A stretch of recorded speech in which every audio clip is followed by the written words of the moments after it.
Hello students, today we'll be starting with a new chapter in Hindi for standard 7 student NCERT. The name of the chapter is Himalaya की बेटियां, chapter number 3. Right? Let's start.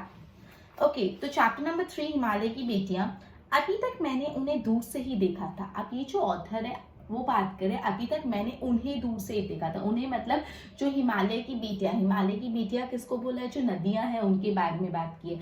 Ravi, Sutlej, Ganga, Godavari, जो हिमालय से originate होती हुई नदियां हैं उसकी उन नदियों की यहाँ पे बात हो रही. तो ऑथर यहाँ पे क्या बोल रहे हैं? अभी तक मैंने उन्हें दूर से ही देखा था. दूर से ही देखा था मतलब जो हिमालय से निकलते हुए नहीं देखा था, दूर से ही देखा था. कैसी लगती थी दूर से नदियां? बड़ी गंभीर, शांत, अपने आप में खोई हुई लगती थी. ये नदियां कैसी लगती थी? एकदम गंभीर, शांत, एकदम चुपचाप रहने वाली, एकदम सीरियस रहने वाली और अपने आप में खोई हुई लगती थी ये नदियां. संभ्रांत महिला की भांति वे प्रतीत होती है. कोई एकदम संभ्रांत महिला, जो एकदम शांत महिला होती है, बहुत ज्यादा लाउड नहीं होती, शांत महिला के समान ये प्रतीत होती थी, मतलब ऐसा लगता था. उनके प्रति मेरे दिल में आदर और श्रद्धा के भाव थे. वो जो ऑथर है उनको नदियों के प्रति क्या थे? दिल में आदर और श्रद्धा का भाव था. माँ और दादी, मौसी और मामी की गोद की तरह उनकी धारा में डुबकियां लगाया करता था. मतलब जैसे अपन माँ और दादी, मौसी, मामी इन सब की गोद में बैठ के खेलते हैं ना, उसी तरह बोला है कि मैं भी माँ, मौसी, दादी उनकी तरह, जैसे अपन उनकी गोद में खेलते हैं उसी तरह मैंने भी उनकी धाराओं में डुबकियां लगाई है. मतलब जो नदियों में ऑथर ने डुबकियां लगाई है, ऐसा बोलना चाहते हैं ऑथर. क्लियर? परंतु इस बार जब मैं हिमालय के कंधे पर चढ़ा तो वे कुछ और रूप में सामने थी. लेकिन ये जो नदियां जिनको मैं मैदानों में देखता था वो नदियां कुछ और थी. और जब वो हिमालय पे पहुंचे, ये नदियां कहाँ से ओरिजिनेट होती है? हिमालय से ओरिजिनेट होती है. तो जब ऑथर हिमालय पे पहुंचे, जो नदियां नीचे जमीन पर दिखती थी उससे बहुत ज्यादा डिफरेंट थी. मैं हैरान था कि दुबली पतली गंगा, यही यमुना, यही सतलज समतल मैदानों में उतरकर विशाल कैसे हो जाती है. ऑथर ये नहीं समझ पा रहे थे कि दुबली पतली गंगा, जमुना, सतलज ये जो हिमालय से निकलती है तो एकदम पतली होती है और वो जैसे ही मैदानों में आती है तो इतना विशाल रूप कैसे ले सकती है, इतनी बड़ी कैसे हो जाती है. ठीक है. इनका उछलना और कूदना, खिलखिलाकर लगातार हंसते जाना, इनकी यह भाव भंगी, इनका यह उल्लास कहाँ गायब हो जाता है? बोला हिमालय में जब तक ये नदियां होती है तब तक एकदम कूदती है, उछलती है, खिलखिलाकर हंसती रहती हैं. और ये उनका उल्लास है, उनका एक्साइटमेंट कहाँ गायब हो जाता है जब वो मैदानों तक पहुंचती है. ठीक है. वो इतनी शांत कैसे हो जाती है? किसी लड़की को जब मैं देखता हूँ, किसी कली पर जब मेरा ध्यान अटक जाता है, तब भी इतना कौतूहल और विस्मय नहीं होता जितना कि इन बेटियों की बाल लीला देखकर होता है. तो बोला जब किसी लड़की को देखकर या किसी फ्लावर की कली को मैं देखता हूँ तब भी मुझे इतना कौतूहल और विस्मय, इतना शौक, इतना आश्चर्य नहीं होता जब मैं नदियों की बाल लीला को यहाँ पर देखता हूँ. बेटियां मतलब किसके लिए बोला है? नदियों को बेटियां, हिमालय की बेटियां मतलब हिमालय से निकलने वाली नदियों के बारे में कहा है. तो जब हिमालय की बेटियां की बाल लीला मतलब बचपन में जो हम मस्तियां करते हैं वो देख के मुझे जितना कौतूहल और विस्मय होता है उतना कभी नहीं हुआ मुझे, ऐसा ऑथर बोलना चाहते हैं. कहाँ ये भागी जा रही है? वो कौन सा लक्ष्य है जिन्हें यह बेचैन कर रहा है? मतलब यहाँ से नदियां ओरिजिनेट होके इतना कूद के, खिलखिला के कहाँ भागी जा रही है? ऐसा कौन सा लक्ष्य है, ऐसा उनकी लाइफ का कौन सा उद्देश्य जो उनको प्राप्त करना है? अपने महान पिता का विराट प्रेम पाकर भी इनका हृदय अतृप्त ही है, तो वो कौन होगा जो इनकी प्यास मिटा सकेगा? बोला उनके पिता मतलब कौन? हिमालय की बात बोलिए. अपने पिता का विराट प्रेम पाकर, हिमालय कितना विराट है, उनका इतना प्रेम पाकर भी अगर वो अतृप्त है, मतलब उनके मन में कुछ और पाने की इच्छा है, तो ऐसा तो कौन होगा जो उनकी प्यास को मिटा पाएगा? जो इतने बड़े हिमालय उनका पिता है वो भी उनकी प्यास नहीं मिटा पा रहा, तो उनके अंदर ऐसी तो कैसे अतृप्तता है जो उनका ये प्यास मिटा पाएगी? बर्फ, जली नंगी पहाड़ियां, छोटे छोटे पौधों से भरी घाटियां, बंदूर अधिकताएं, सब्ज उपत्यकाएं, ऐसा है इनका लीला निकेतन.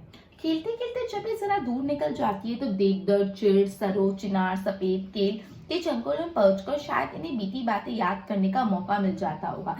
बोला कि खेलते खेलते नदियां ये हिमालय से निकलकर फॉरेस्ट में जाती है तो वो लोग देवदार, चिड़, सफेद केल के जंगलों में, मतलब अलग अलग फॉरेस्ट के नाम बोले, जो अलग अलग ट्रीज है, अलग अलग फॉरेस्ट के नाम बोले, जो वहां पे खेलते खेलते आगे पहुंच जाती होगी तब उनको याद आता होगा उनकी बीती बातें, वो हिमालय से कैसे ओरिजिनेट हुई थी, वो हिमालय से कैसे निकली थी, अपने पिता का प्रेम उनको याद आता होगा.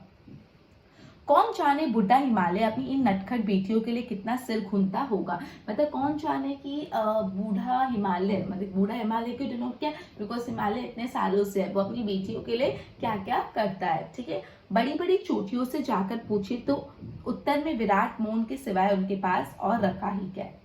सिंधु और ब्रह्मपुत्र ये तो ऐसे नाम हैं जिनके सुनते ही रवि सतलज, व्यास, चिनाब, झेलम, काबिल, कपीशा, गंगा, यमुना, सरयू, गंडक, कोसी आदि हिमालय की छोटी बड़ी सभी बेटियों की आंखों के सामने नाचने लगती है। मतलब जब अपन सिंधु और ब्रह्मपुत्र का नाम सुनते हैं तो बाकी जितनी भी रिवर्स है, रवि, सतलज, व्यास, गंगा, यमुना, सब आंखों के सामने प्रतीत हो जाती। सिंधु और ब्रह्मपुत्र इतनी बड़ी रिवर्स है।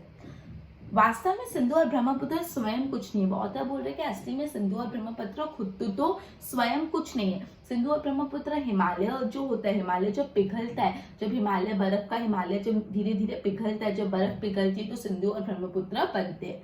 तो बोला है दयालु हिमालय ने पिघले हुए दिल की एक एक बूंद न जाने कब से इकट्ठा होकर इन दो महानदियों का रूप में समुद्र की ओर प्रभावित हो रही है। तो बोला है जो हिमालय का दिल है जब पिघलता है ना, जब धीरे धीरे पिघल के एक एक बूंद बनकर इतनी बड़ी सिंधु और ब्रह्मपुत्र बनती है, और फिर सिंधु और ब्रह्मपुत्र समुद्र की ओर चले जाते। तो बोला सिंधु और ब्रह्मपुत्र इनका खुद का तो कुछ अस्तित्व नहीं है, स्वयं वो कुछ नहीं है, लेकिन जो हिमालय है वो पिघल पिघल कर एक एक बूंद इकट्ठा करके इतनी बड़ी महानदियां बनाई है सिंधु और ब्रह्मपुत्र, जो सागर में चले जाती है, फिर ओशन में चले जाती है। ठीक है, कितनी सौभाग्यशाली है वह समुद्र जिसने पर्वतराज हिमालय की इन दो बेटियों का हाथ पकड़ने का श्रेय मिला है। तो बोला कि जिन समुद्र को पर्वतराज की बेटियों का हाथ पकड़ने का श्रेय मिला है, हाथ पकड़ने का मौका मिला है, बिकॉज जो नदियां अल्टीमेटली समुद्र में जाती, तो वो समुद्र कितना भाग्यशाली हो, कितना खुशकिस्मत है कि पर्वतराज हिमालय की बेटियों का हाथ पकड़ने को उनको मिल रहा है। क्लियर?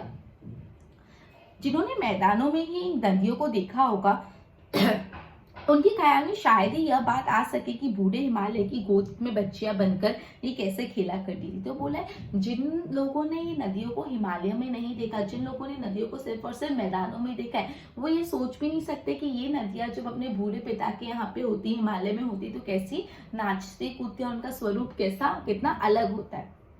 माँ बाप की गोद में नंग धड़ंग होकर खेलने वाली इन बालिकाओं का रूप पहाड़ी आदमियों के लिए आकर्षक भले न हो, लेकिन मुझे तो ऐसा लुभावना प्रतीत हुआ वह रूप की हिमालय को ससुर और समुद्र को उसका दामाद कहने में कुछ भी झिझक नहीं होती।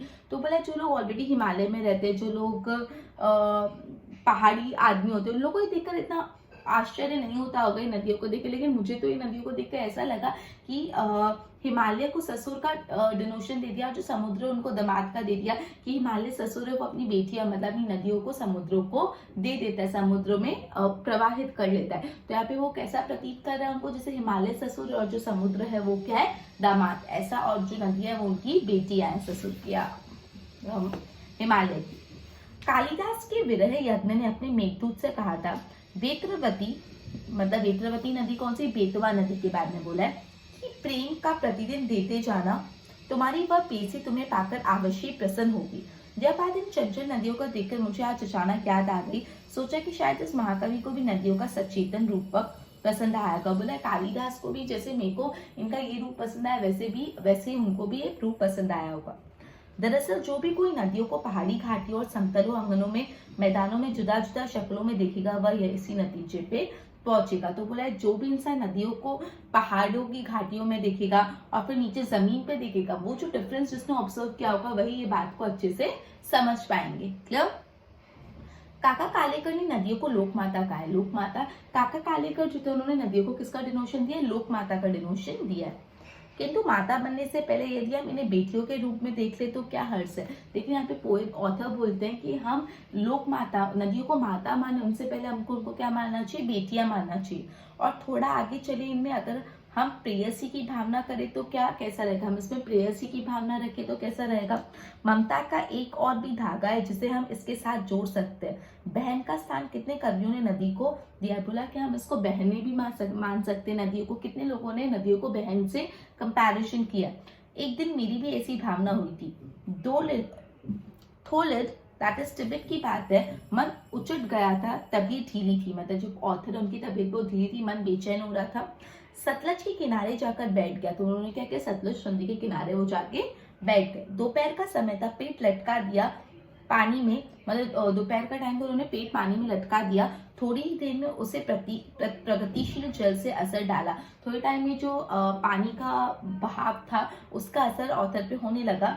तन और मन ताजा हो गए तो लगा मैं गुनगुनाने। तो बोला उनका तन और मन दोनों एकदम फ्रेश हो गए और एकदम गुनगुनाने लग गए। इस तरह सतलज रिवर के किनारे बैठ के उनकी तबीयत भी ठीक हो गई। ठीक है, तो इनकी ये चैप्टर के ऑथर है नागार्जुन। ओके, तो जो ऑथर है नागार्जुन, उन्होंने हिमालयों की बेटियों के बारे में बताया कि हिमालयों की बेटियां यहाँ पे कौन डिनोट की गई है, जो हिमालय से निकलने वाली नदियां हैं उनके बारे में बताया गया। ऑथर पूरे चैप्टर में यही बताना चाहते हैं, जब आप नदियों को समतल जमीन पर, जब आप नदियों को ग्राउंड पे देखोगे तो वो बहुत डिफरेंट फॉर्म में होती है, और जब यही नदियों को आप हिमालय में देखोगे तो इनका जो रूप होता है बहुत ही ज्यादा अलग होता है। ठीक है, जो ऑथर है उन्होंने हिमालय को ससुर और जो समुद्र उसको दामाद से कंपैरिजन किया है, कि जो हिमालय है वो अपनी बेटियों को समुद्र में जाने देता है, समुद्र में भेज देता है, दैट इज दामाद के पास भेज देता है। ठीक है, और बोला अपन नदियों को लोक माता बोलने से पहले उनको बेटियां और बहनें मानना उचित रहेगा, वो भी हम उसको मान सकते हैं। ठीक है, तो यहाँ पे अपना चैप्टर कंप्लीट होता है। नेक्स्ट सेशन में नेक्स्ट चैप्टर स्टार्ट करेंगे। Till then good bye.